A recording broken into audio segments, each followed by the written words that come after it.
Good afternoon and welcome you all. In today's class, we are going to start with a new unit that is valuation.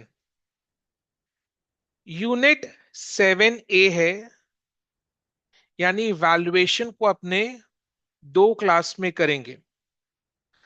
आज अपने valuation का computation को सीखेंगे।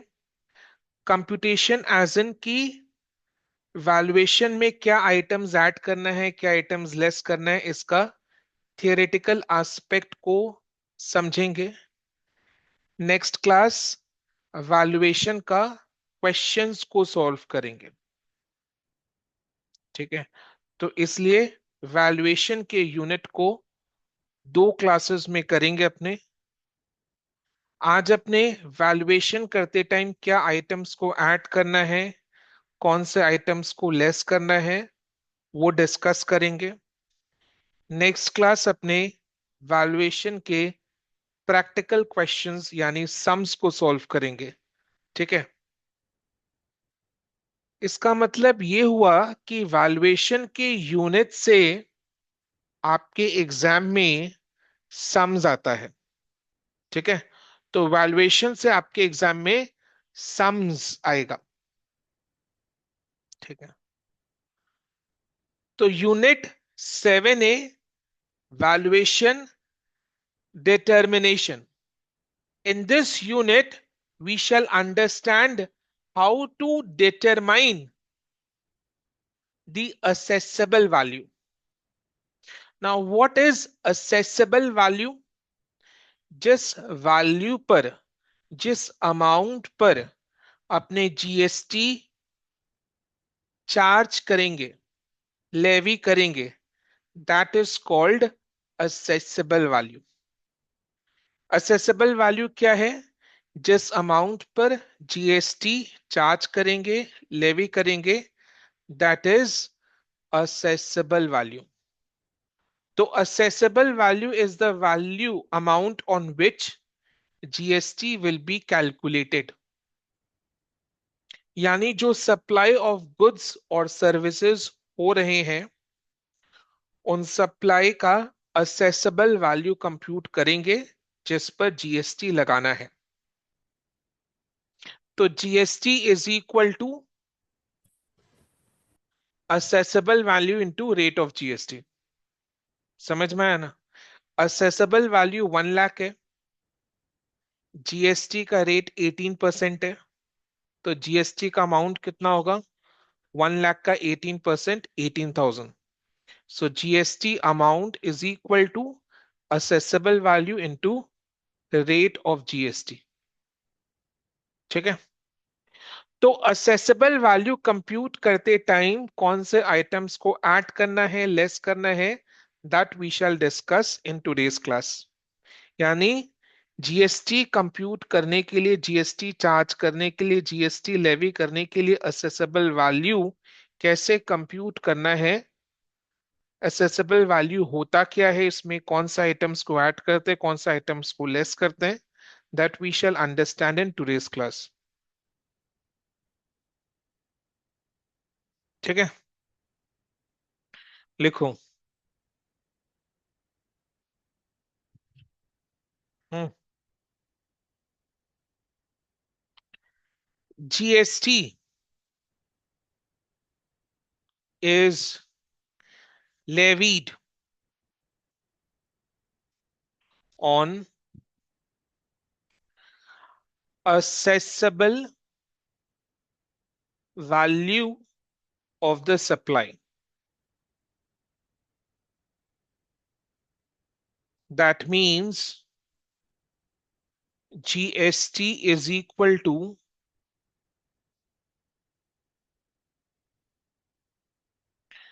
assessable value into GST rate.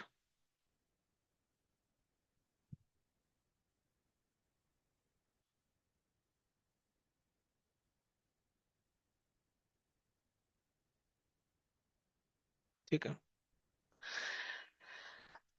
Accessible value क्या है? पहले सुनो अच्छी से, असेसेबल वैल्यू क्या है? Accessible value is the transaction value. Sir ये ट्रांजैक्शन वैल्यू क्या है? Transaction value is the price of the supply. Assessable value is transaction value. Now, what is transaction value? Transaction value is the price actually paid or payable for the supply of goods or services. यानी transaction value is basically the price of the supply. Supply को जितना में बेचा है वो उसका transaction value है and वही असेसेबल वैल्यू है। सप्लाई को जिस प्राइस में बेचा है, सप्लाई को जिस प्राइस में, वो उसका ट्रांजैक्शन वैल्यू है और वही असेसेबल वैल्यू है। तो assessable value is the transaction value. What is transaction value? It is the price which is paid और पेबल, यानी पेड हो चुका है या पे करना बाकी है for the supply of goods और सर्विसेज। तो सप्लाई को जिस प्राइस में बेचा है वो उसका ट्रांजैक्शन वैल्यू है और वही असेसेबल वैल्यू। ठीक है? ठीक है बेटा। ओके, लिखो।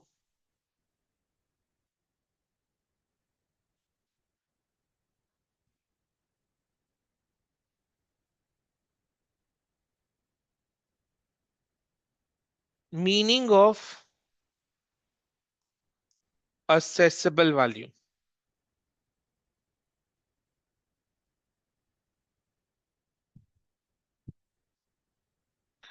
Assessable value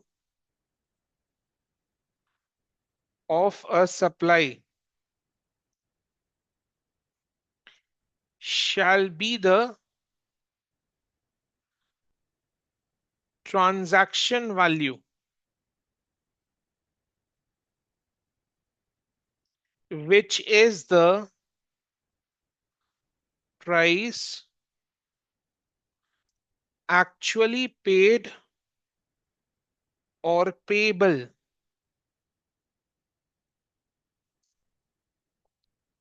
for the said for the supply of goods or services.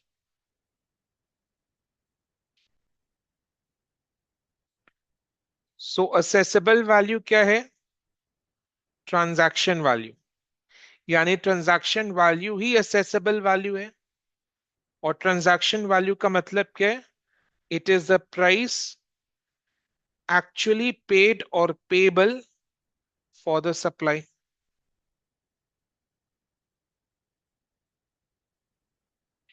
इसका इंग्लिश लिखो।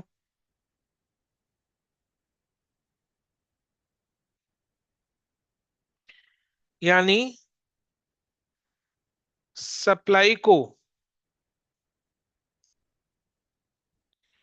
जितना में बेचा है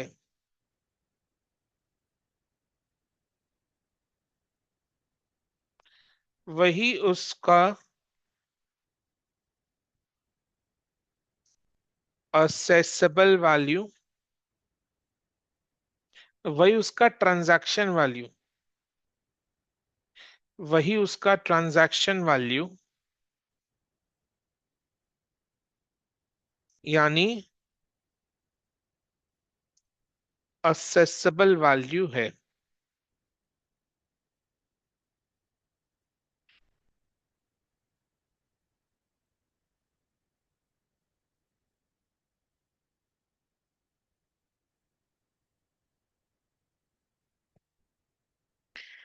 इसका मतलब ये हुआ कि अपने को ट्रांजैक्शन वैल्यू को ही असेसेबल वैल्यू लेना है। ट्रांजैक्शन वैल्यू ही असेसेबल वैल्यू है।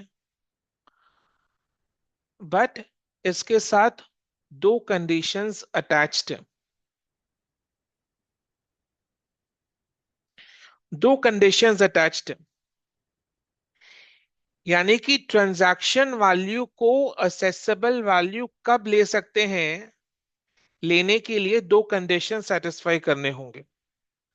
ट्रांजैक्शन वैल्यू को असेसेबल वैल्यू लेने के लिए ट्रांजैक्शन वैल्यू को असेसेबल वैल्यू लेने के लिए दो कंडीशंस सेटिस्फाई करने होंगे।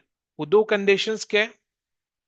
सप्लायर और रिसीवर आपस में रिलेटेड ना हो, यानी सप्लायर और रिसीवर दोनों अनरिलेटेड पार्टीज हो, रिलेटेड ना हो। सर ऐसा क्यों? अदरवाइज बायसनेस आ जाएगा। अब मैं अपने भांजे को तो कोचिंग कम प्राइस में पढ़ाऊंगा या फ्री में ही पढ़ाऊंगा ना, बिकॉज भांजा मेरा रिलेटिव है। समझ में आ रहा है ना? तो जहां रिलेशन आ जाता है वहां असेसेबल वैल्यू में फर्क होता है, वहां असेसेबल वैल्यू में फर्क होता है, ट्रांजैक्शन वैल्यू में फर्क होता है। जहां रिलेशन आ जाता है ना वहां ट्रांजैक्शन वैल्यू में फर्क हो जाता है, फर्क होता है। ट्रांजैक्शन वैल्यू यानी द प्राइस एक्चुअली पेड और पेबल, यानी सप्लाई को जितना में बेचा है वो प्राइस में फर्क आ जाता है। अगर सप्लायर और रिसीवर आपस में रिलेटेड हो तो प्राइस में फर्क आ जाएगा। यानी सप्लायर जो प्राइस चार्ज करेगा रिसीवर से वो डिफरेंट हो सकता है। जब आपस में सप्लायर और रिसीवर रिलेटेड हो तब प्राइस डिफरेंट हो सकता है। तो ट्रांजैक्शन वैल्यू अलग हो सकता है। Then in that case transaction value cannot be taken as the assessable value.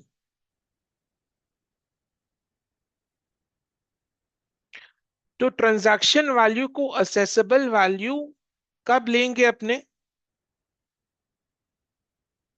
जब सप्लायर और रिसीवर दोनों अनरिलेटेड हो, or not related to each other. ठीक है। दूसरा कंडीशन क्या है? Price is the sole consideration, यानी प्राइस के अलावा कुछ भी नहीं। Price is the sole consideration यानी प्राइस के अलावा कुछ भी नहीं मिलेगा सप्लायर को। ट्रांजैक्शन वैल्यू क्या है? It is the price actually paid और payable.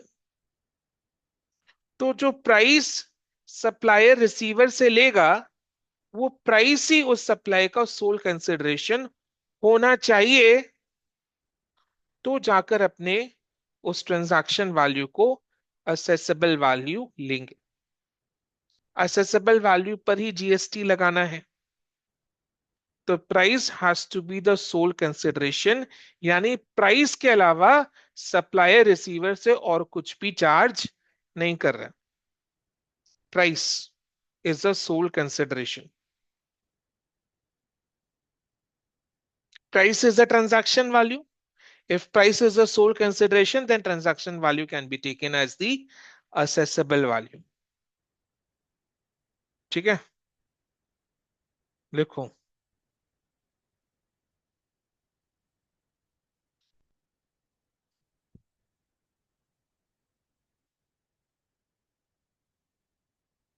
Assessable value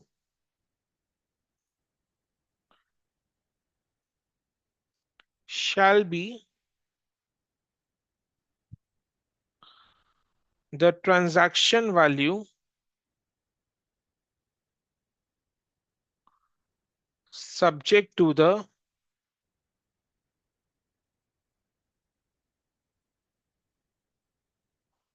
following conditions.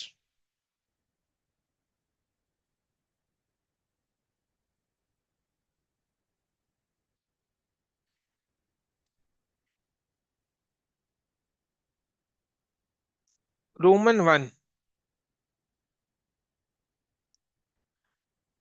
Supplier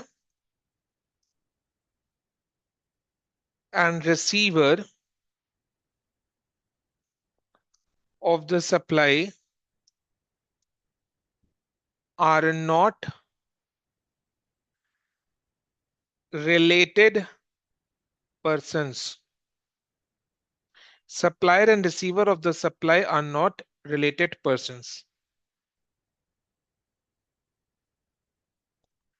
Second condition क्या है? Price must be the sole consideration.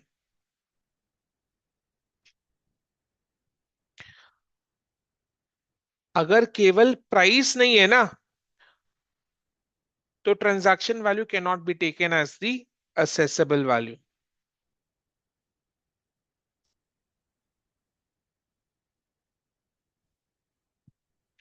Price must be the sole consideration for supply.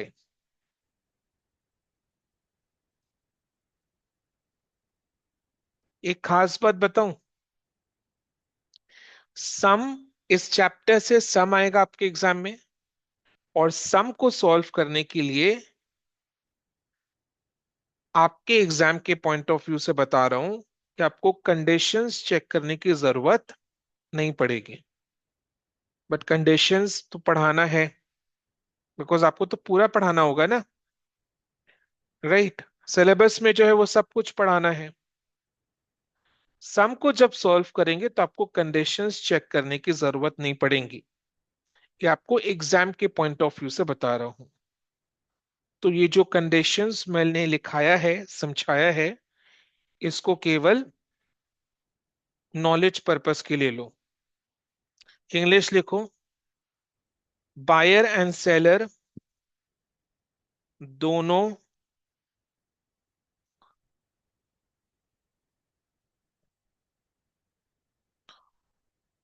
दोनों unrelated हो, unrelated party हो, and price के अलावा कुछ भी ना ले, तभी ट्रांजैक्शन वैल्यू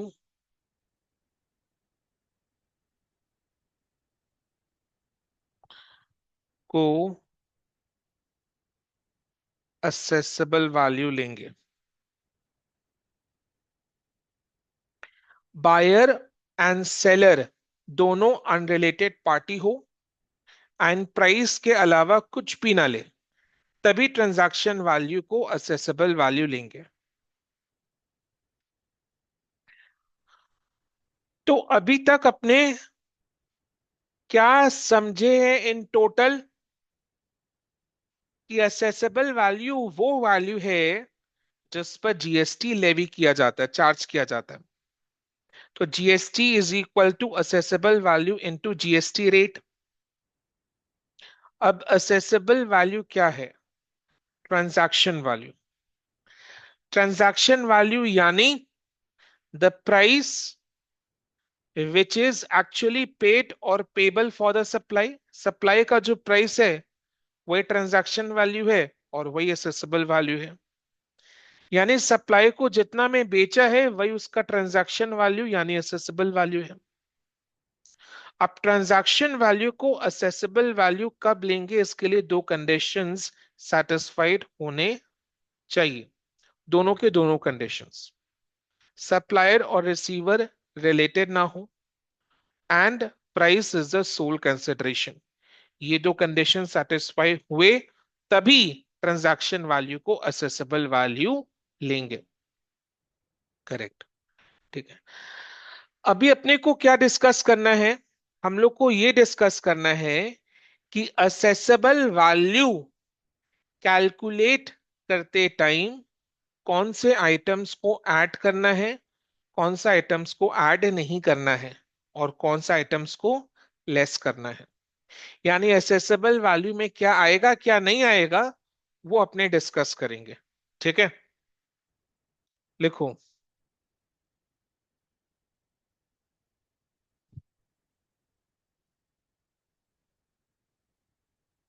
फ्री।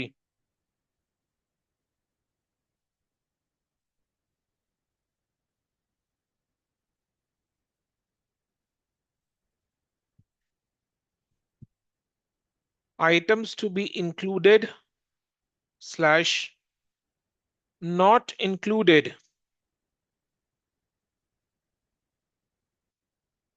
इन assessable value.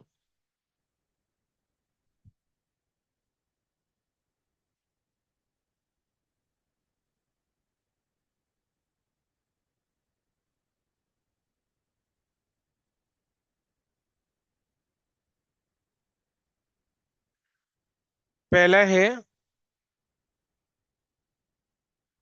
Taxes excluding GST. इसका पॉइंट को मैं डिस्कस कर रहा हूं। देखो, असेसेबल वैल्यू वो वैल्यू है जिस पर जीएसटी कंप्यूट करना है। तो असेसेबल वैल्यू कंप्यूट करते टाइम जीएसटी को ऐड नहीं करेंगे, बिकॉज असेसेबल वैल्यू पर ही जीएसटी लगाना है।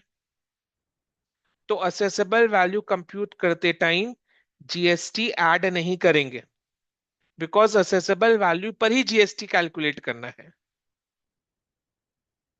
तो असेसेबल वैल्यू कंप्यूट करते टाइम जीएसटी को इंक्लूड नहीं करेंगे। तो जीएसटी यानी CGST, SGST, IGST, UTGST, GST compensation cess, इनमें से कुछ भी असेसेबल वैल्यू में ऐड नहीं होगा। तो जीएसटी असेसेबल वैल्यू में ऐड नहीं होगा। GST compensation cess assessable value में ऐड नहीं होगा। जीएसटी को छोड़कर बाकी जितने भी टैक्सेस है, जैसे कि म्युनिसिपल टैक्स, एंटरटेनमेंट टैक्स, ये सब असेसेबल वैल्यू में ऐड होगा।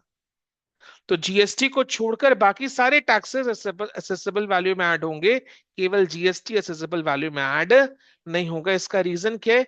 बिकॉज असेसेबल वैल्यू अपने कंप्यूट क्यों कर रहे हैं? जीएसटी लगाने के लिए।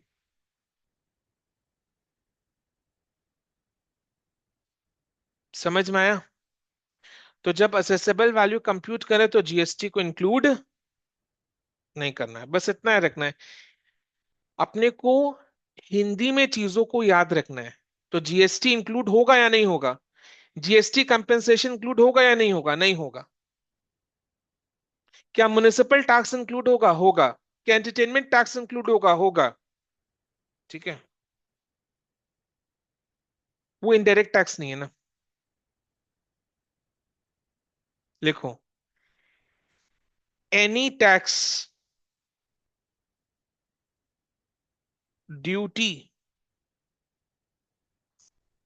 Cess, fee and charges levied under any law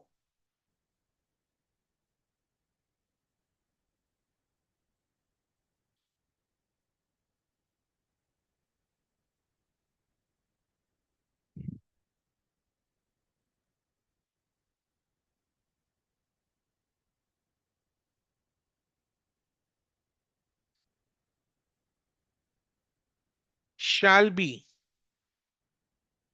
included in assessable value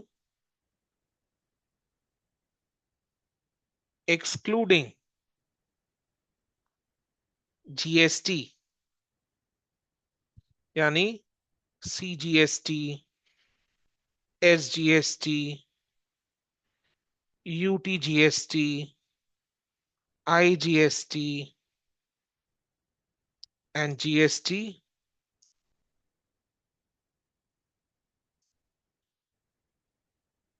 compensation cess.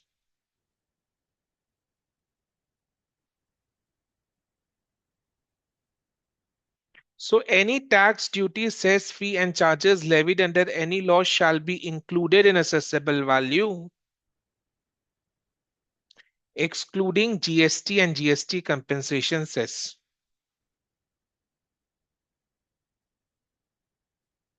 GST and GST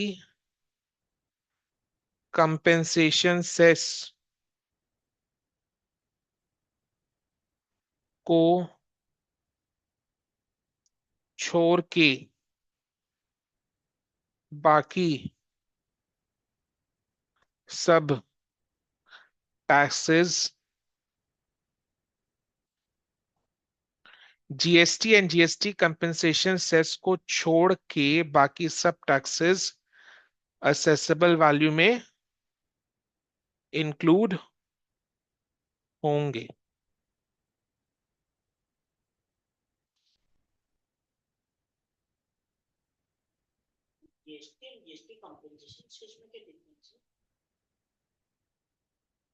ये फर्स्ट क्लास में पढ़ाया था। GST compensation cess first class में पढ़ाए थे मैंने।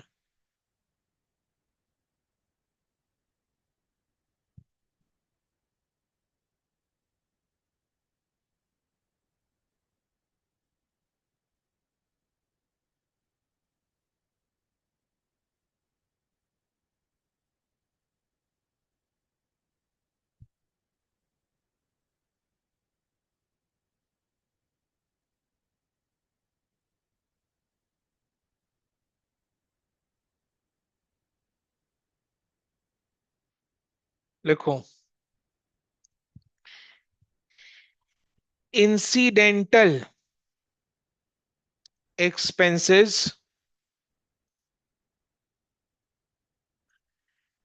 इन relation to supply. Incidental expenses in relation to supply. Incidental expenses in relation to supply का मतलब क्या? जो एक्सपेंसेस सप्लाई से रिलेटेड हो, जो एक्सपेंसेस सप्लाई से रिलेटेड हो, जैसे कि delivery charge, commission, packing, installation, transit insurance, वो सारे असेसेबल वैल्यू में इंक्लूड होंगे।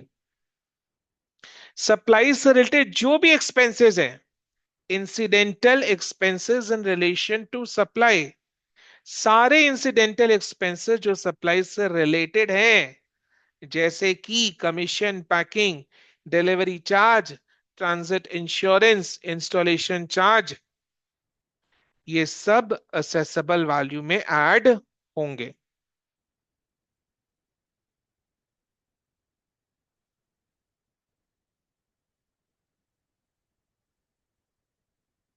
हाँ,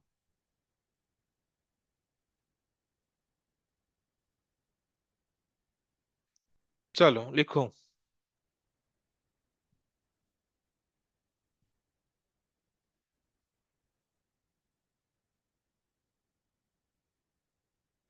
लिखो, सारे इंसिडेंटल एक्सपेंसेस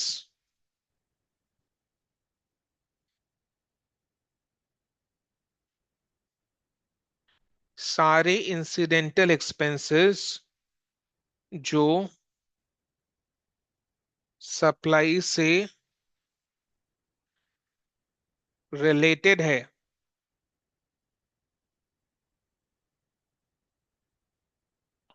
वो असेसेबल वैल्यू में ऐड होंगे।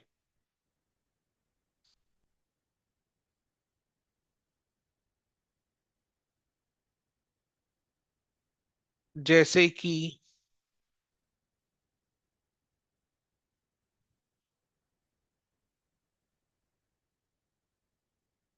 Commission, packing,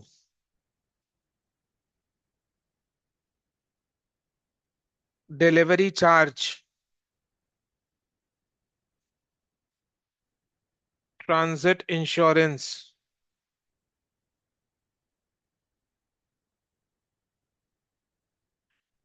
installation charges,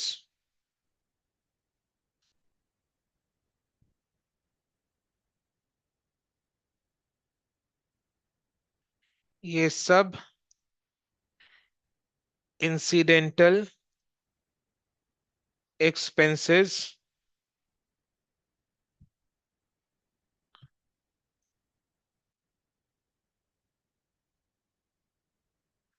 supply से रिलेटेड है,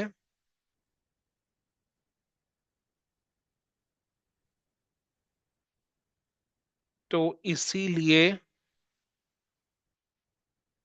ये सब असेसेबल वैल्यू में ऐड होंगे।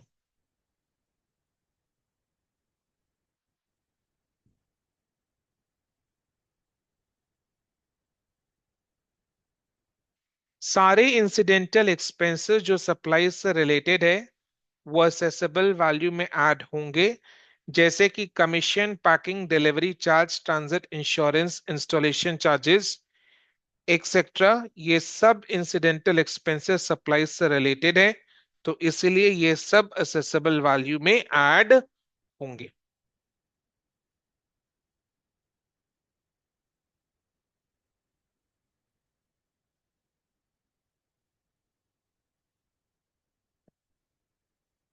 डन। नेक्स्ट, सी में ऑब्लिगेशन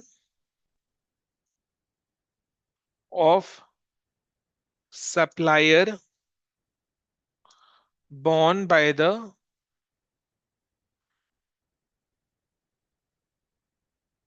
recipient।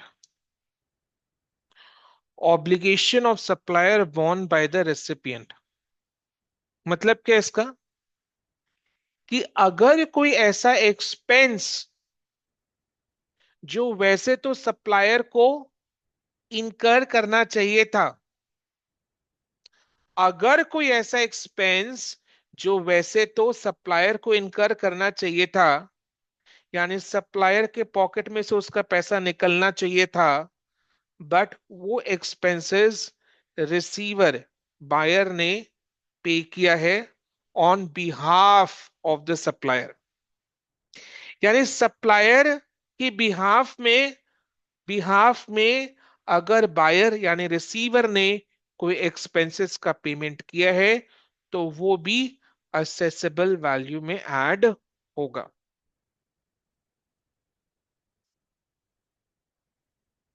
फिर से, कोई भी ऐसा एक्सपेंस है जो सप्लायर को पे करना चाहिए था, सप्लायर के पॉकेट में से निकलना चाहिए था, पर सप्लायर के बिहाफ में रिसीवर रिसिपिएंट बायर ने वो एक्सपेंसेस पे किया है सप्लायर के बिहाफ में, तो वो असेसेबल वैल्यू में इंक्लूड होगा। क्योंकि लोग क्या कर रहे थे, लोग क्या कर रहे थे,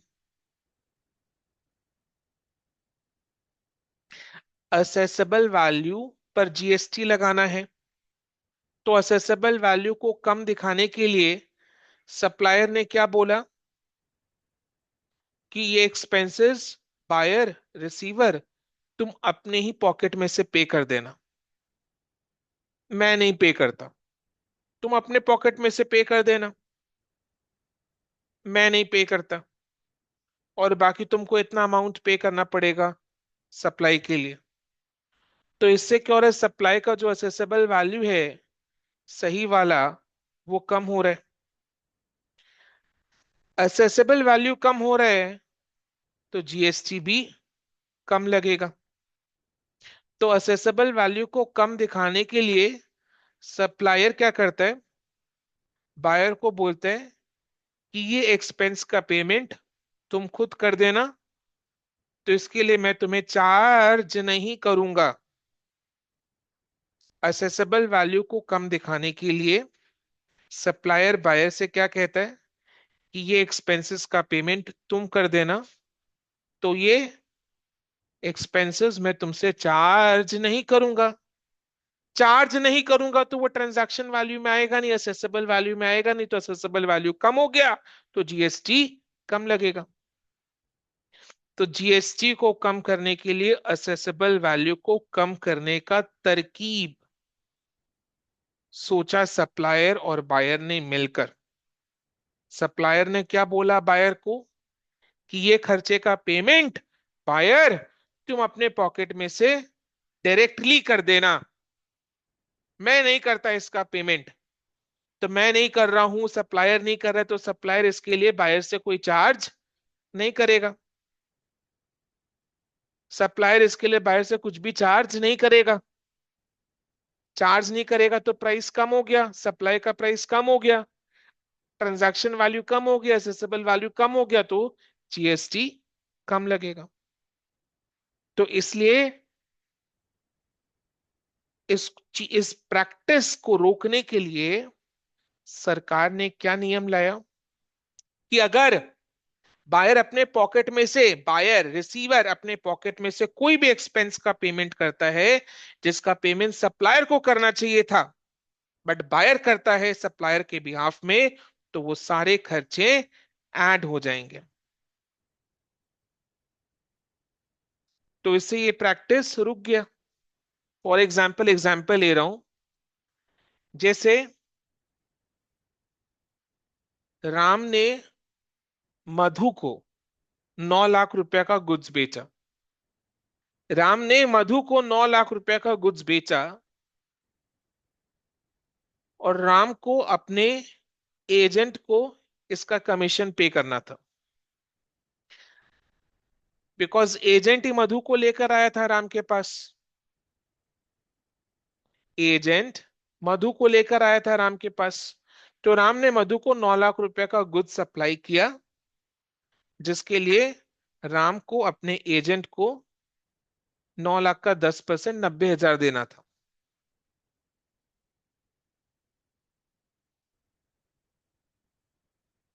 राम क्या बोलता है मधु से कि मधु, ये न, एजेंट एजेंट को पेमेंट तुम कर देना। एजेंट किसका है? राम का है। तो कायदे से एजेंट को पेमेंट किसे करना चाहिए? राम को करना चाहिए। बट राम क्या बोलता है मधु से? मधु, हे मधु, एजेंट का पेमेंट तुम कर देना। तो जो पेमेंट राम को करना चाहिए था वो पेमेंट मधु कर रही है।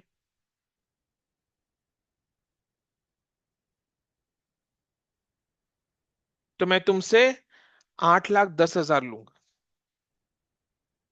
समझ में आ गया ना? 8,10,000 लूंगा, 8,10,000 लूंगा। तो price which is actually paid और पेबल इज 8,10,000।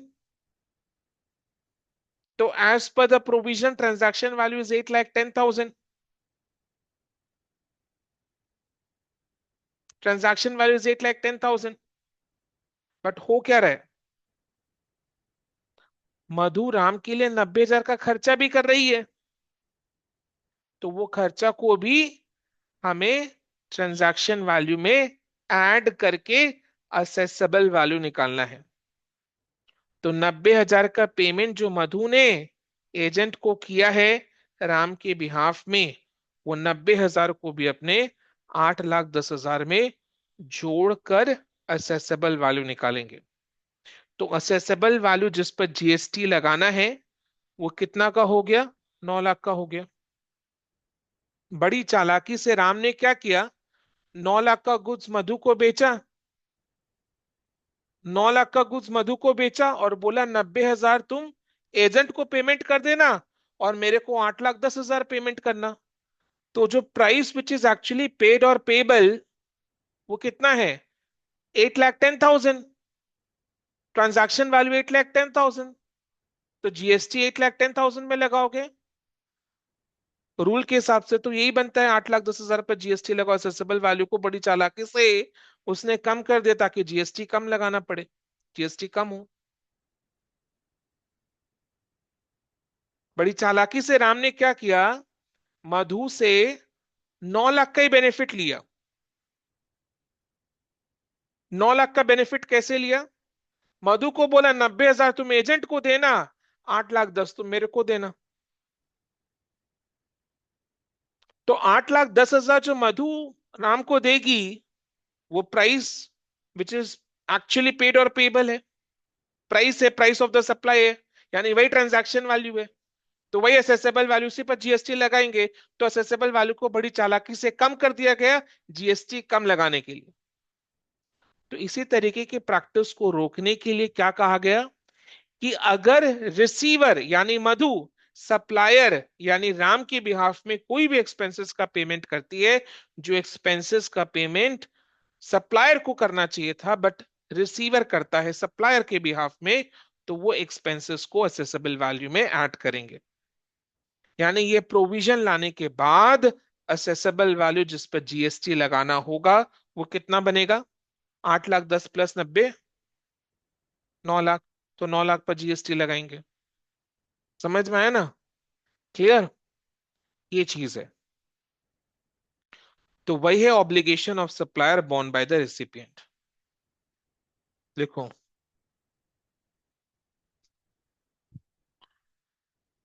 कोई भी ऐसा एक्सपेंस जो सप्लायर को करना चाहिए था लेकिन उसके बिहाफ में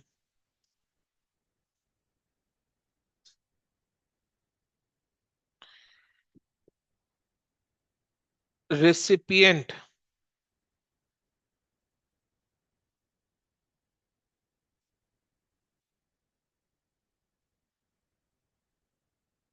इनकर किया है,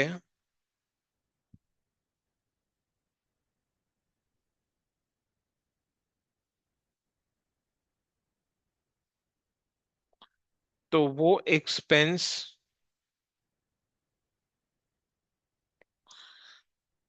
असेसेबल वैल्यू में ऐड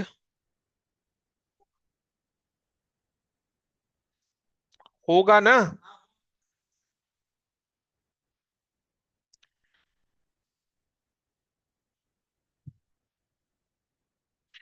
कोई भी ऐसा एक्सपेंस जो सप्लायर को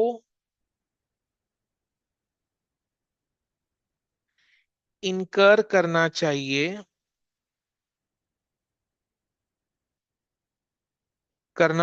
था लेकिन उसके बिहाफ में रेसिपिएंट ने इनकर किया है, तो वो एक्सपेंस असेसेबल वैल्यू में ऐड होगा। नेक्स्ट, एनी अमाउंट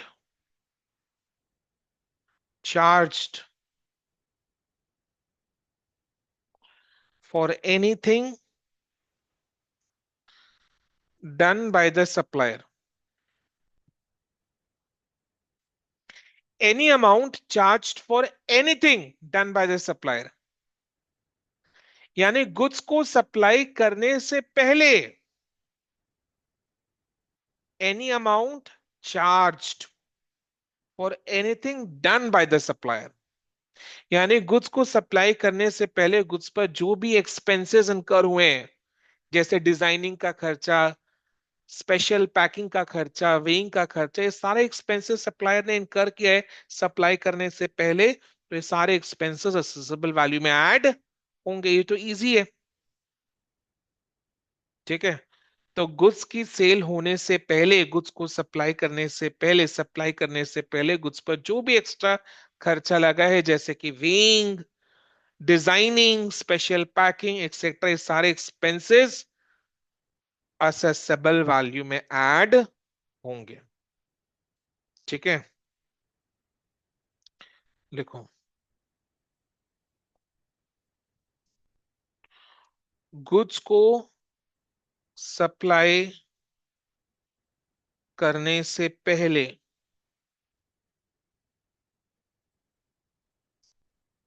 जो भी एक्सपेंस, ऐसे लिखो, जो भी एक्स्ट्रा खर्चा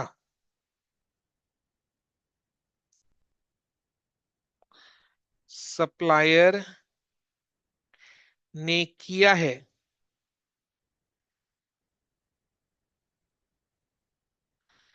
जैसे कि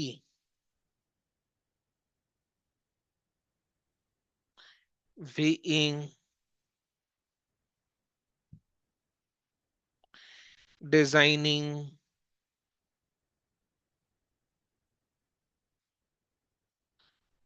special packing, etcetera.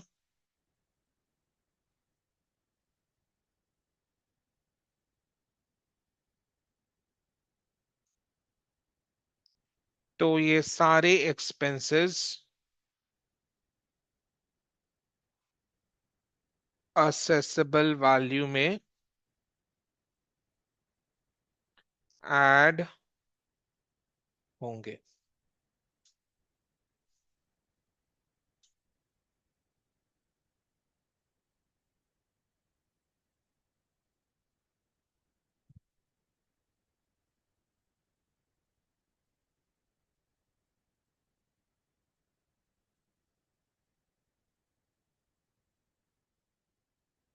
Next, interest.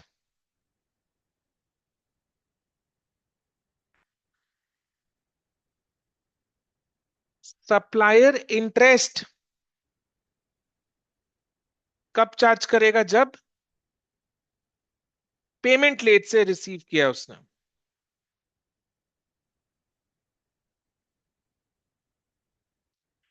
Receiver से अगर लेट पेमेंट रिसीव हुआ है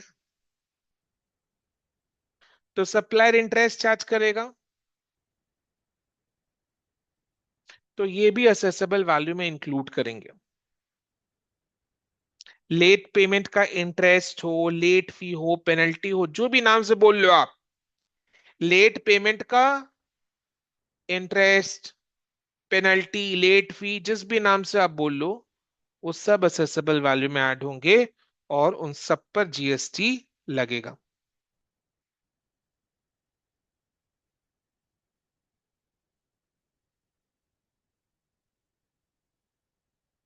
करेक्ट परितोष, वो ऐड होगा, बिल्कुल ऐड होगा।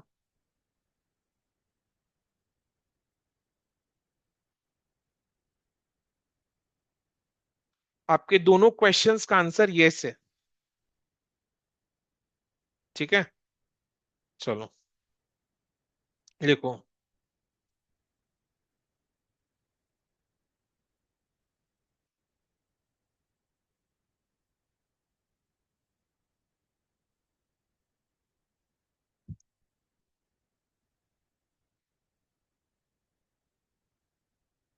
इनवॉइस का लेट पेमेंट करने पे सप्लायर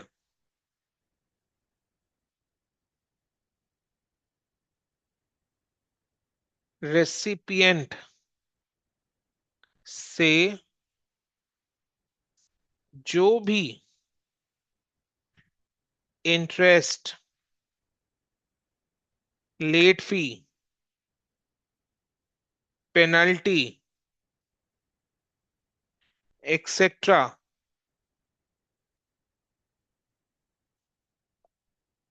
चार्ज करेगा,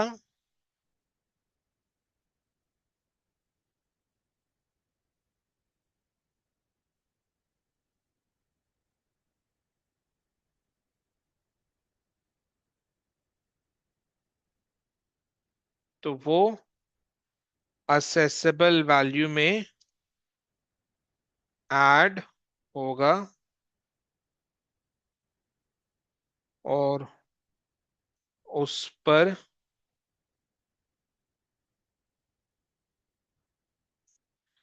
जीएसटी भी लगेगा।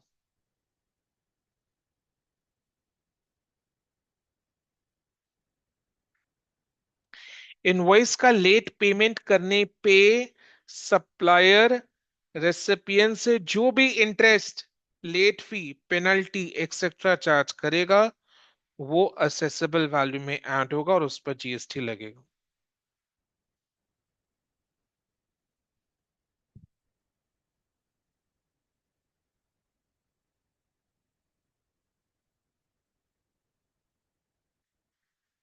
Next, subsidy. सब्सिडी का मतलब क्या? आपका खर्चा किसी और ने उठाया। जैसे गैस के लिए एलपीजी सब्सिडी होता है, यानी थोड़ा खर्चा गवर्नमेंट बियर कर रहा है। सब्सिडी का मतलब थोड़ा खर्चा गवर्नमेंट बियर कर रहा है। तो गवर्नमेंट बियर कर रहा है, जो खर्चा गवर्नमेंट बेयर कर रहे हैं उस पर जीएसटी क्यों लगाना है? जो खर्चा गवर्नमेंट बेयर कर रहा है उस पर जीएसटी क्यों लगाना है? सब्सिडी गवर्नमेंट बेयर कर रहा है तो सब्सिडी पर जीएसटी क्यों लगाना है? पर्पस डिफीट हो जाएगा ना। एक तो गवर्नमेंट सब्सिडी दे रहा है और उस पर अगर आप जीएसटी लगाने दे दिए तो गलत हो जाएगा। तो जो खर्चा गवर्नमेंट बेयर कर रहा है उस पर जीएसटी क्यों लगाना है? सब्सिडी पर जीएसटी क्यों लगाना है? तो सब्सिडी को अपने असेसेबल वैल्यू में ऐड नहीं करेंगे।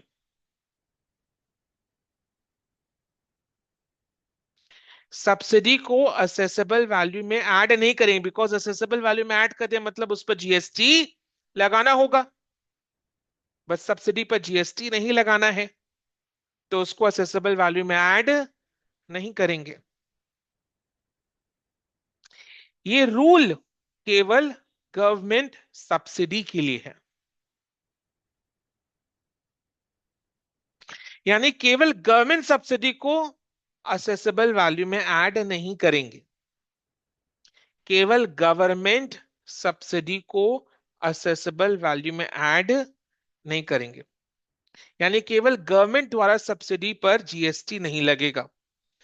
केवल गवर्नमेंट द्वारा सब्सिडी रिसीव करने पर जीएसटी नहीं लगेगा।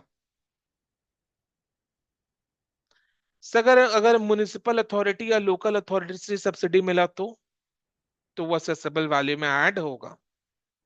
सर अगर कोई चैरिटेबल इंस्टीट्यूशन से सब्सिडी रिसीव है तो वो ऐड होगा। यानी कुल मिलाकर एक बात, गवर्नमेंट सब्सिडी पर जीएसटी नहीं लगेगा। तो जीएसटी नहीं लगाना है तो उसको असेसेबल वैल्यू में इंक्लूड नहीं करना है। बट गवर्नमेंट को छोड़कर किसी और ऑर्गेनाइजेशन से सब्सिडी मिला है तो वो इंक्लूड होगा। जैसे लोकल अथॉरिटी से सब्सिडी मिला है तो वो इंक्लूड होगा, चैरिटेबल इंस्टीट्यूशन से सब्सिडी मिला है तो वो इंक्लूड होगा। केवल गवर्नमेंट सब्सिडी को इंक्लूड नहीं करेंगे। ठीक है, देखो।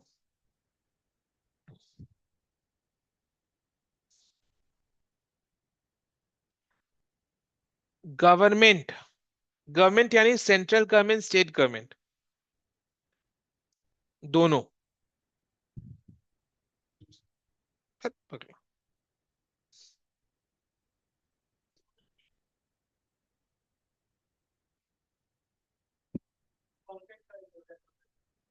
हम्म।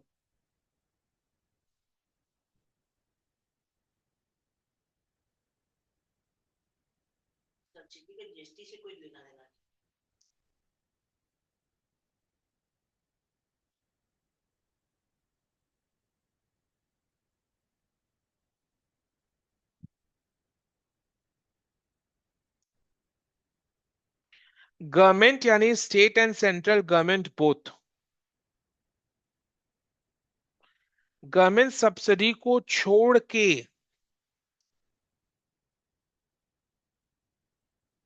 बाकी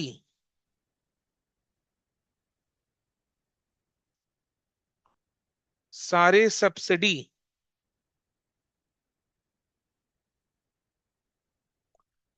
असेसेबल वैल्यू में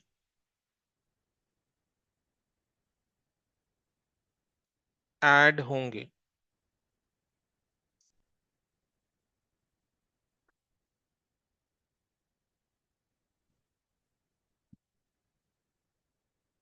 if the same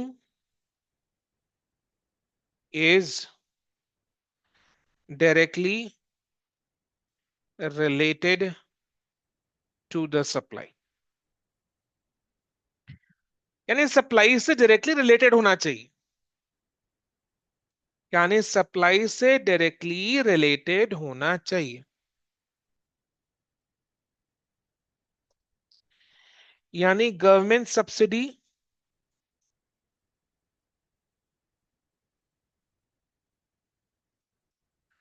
accessible value में ऐड नहीं होगा।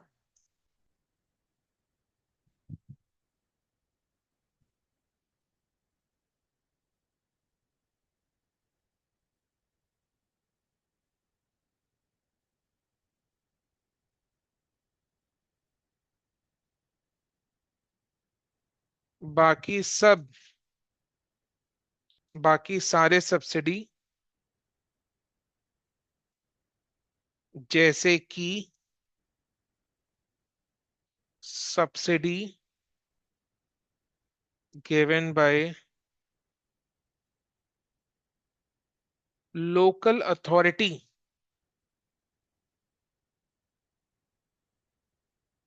shall be added to the assessable value।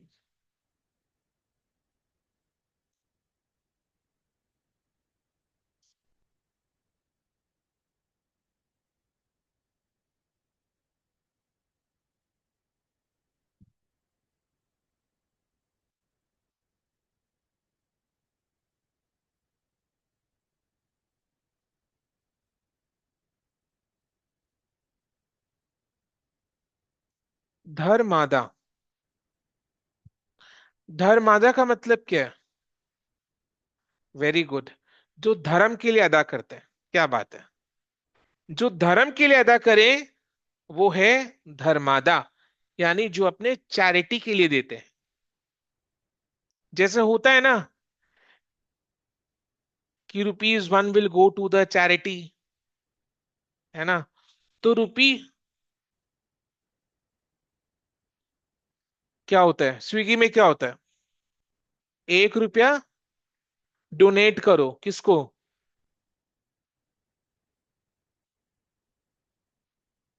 अच्छा, स्विगी में होता है कि ₹1 कंट्रीब्यूट करो फूड, ये सब मतलब डोमिनोज में होता है। तो अपने देखते हैं, तो ये धर्मादा है। 10 स्पेंसर में भी होता है। तो ये धर्मादा जो है वो चैरिटी के लिए कलेक्ट किया गया है। इस पर जीएसटी कैसे लगा सकते हैं? तो धर्मादा पर जीएसटी नहीं लगाना है तो इसको असेसेबल वैल्यू में इंक्लूड नहीं करेंगे। लिखो, धर्मादा is not to be included in the assessable value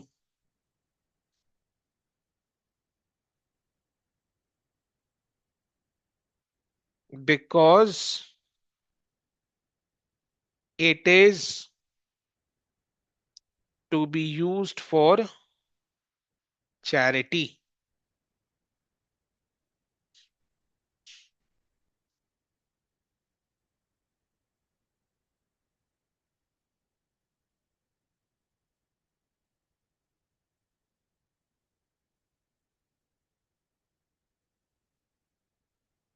लिखो,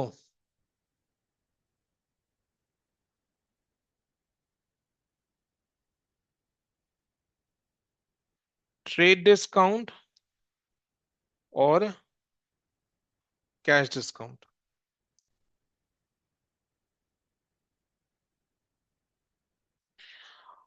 बोलो, लिख लो।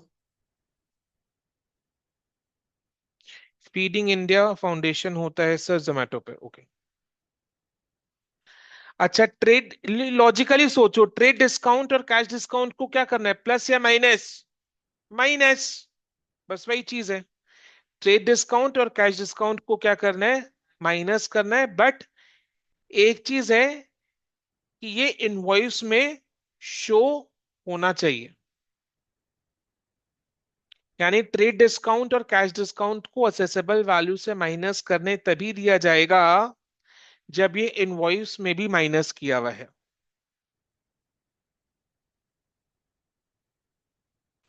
ट्रेड डिस्काउंट या कैश डिस्काउंट को माइनस असेसेबल वैल्यू से माइनस करने तभी दिया जाएगा जब ये इनवॉइस में भी माइनस किया हुआ है। इनवॉइस में माइनस नहीं किया हुआ इसका मतलब कोई ट्रेड डिस्काउंट कैश डिस्काउंट नहीं है। इनवॉइस में माइनस किया इसका मतलब सही में ट्रेड डिस्काउंट और कैश डिस्काउंट दिया गया है, तो इसलिए उसको असेसेबल वैल्यू से सब्ट्रैक्ट करेंगे। लिखो ट्रेड डिस्काउंट और कैश डिस्काउंट को असेसेबल वैल्यू से सब्ट्रैक्ट करेंगे only if it is shown in the invoice।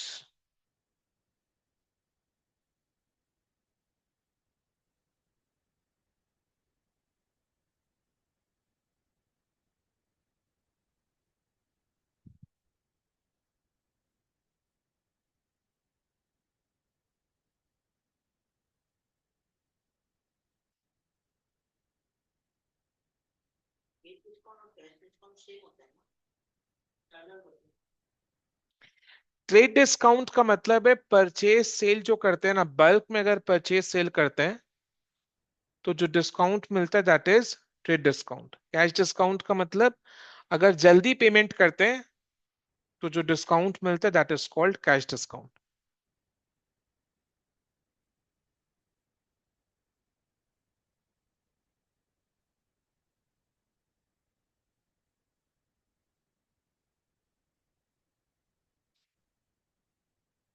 Done. Clear है।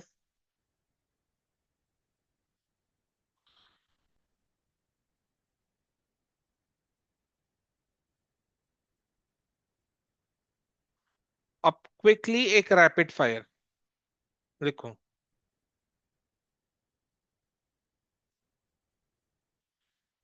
Rapid fire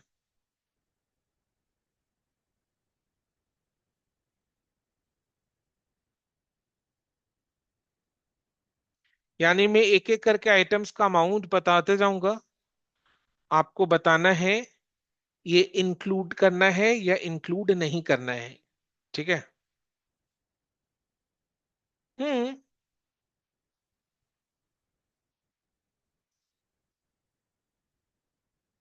comment whether following shall be included or not included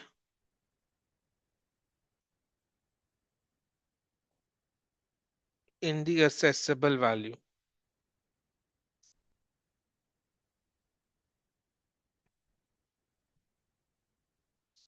इसको point four मत दो, ये अलग से कोई पॉइंट नहीं है, ये पॉइंट थ्री का ही डिस्कशन है।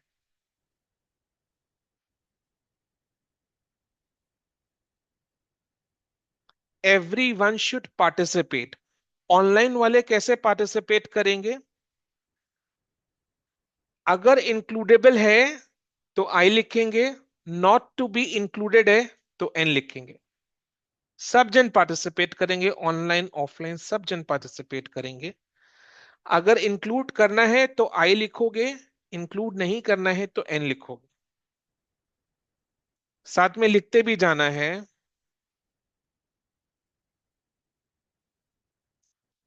पैकिंग चार्जेस इंक्लूड करना है,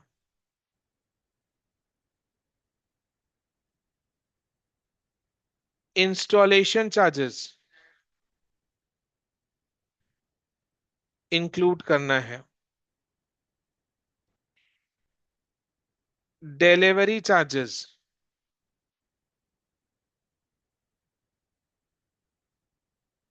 weighing charges. Hmm.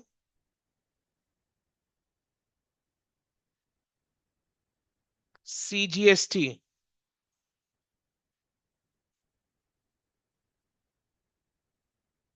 not to be included.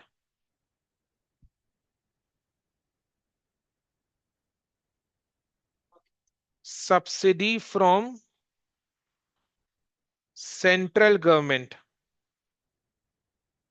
not to be included.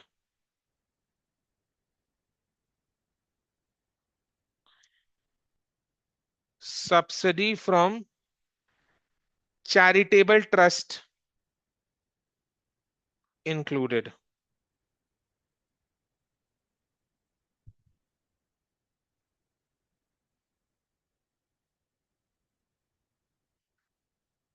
Subsidy from local authority include होगा.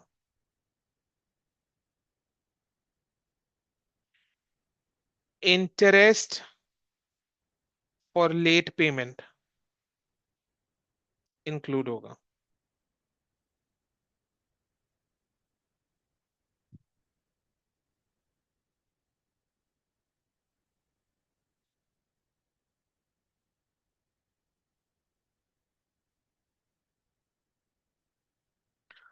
बिल्कुल बहुत ही इजी चैप्टर है ये. बहुत ही इजी चैप्टर है. जस्ट एक बार ये सारे चीजों को आप गो थ्रू करके नेक्स्ट क्लास के लिए ज्वाइन करोगे, जहां पर अपने वैल्यूएशन पर बेस्ड क्वेश्चंस को सॉल्व करेंगे. आपको चैप्टर इजी लगा है, इसका मतलब सम्स को भी अपने फटाफट फटाफट सॉल्व करते चले जाएंगे. इसी से आपके एग्जाम में सम्स आएगा. ठीक है. एग्जाम में जितने भी क्वेश्चन, एग्जाम के सारे क्वेश्चंस अपने नेक्स्ट क्लास सॉल्व कर लेंगे. बट नेक्स्ट क्लास आने से पहले ये बिल्कुल जरूरी है कि आप आज जो पढ़ाया है उसको रिवाइज करके आओगे. ठीक है. समझ में आज का क्लास क्लियर है? Yes sir. Very good. चलो देन, आज के लिए इतना ही. Thank you so much and bye. Take care.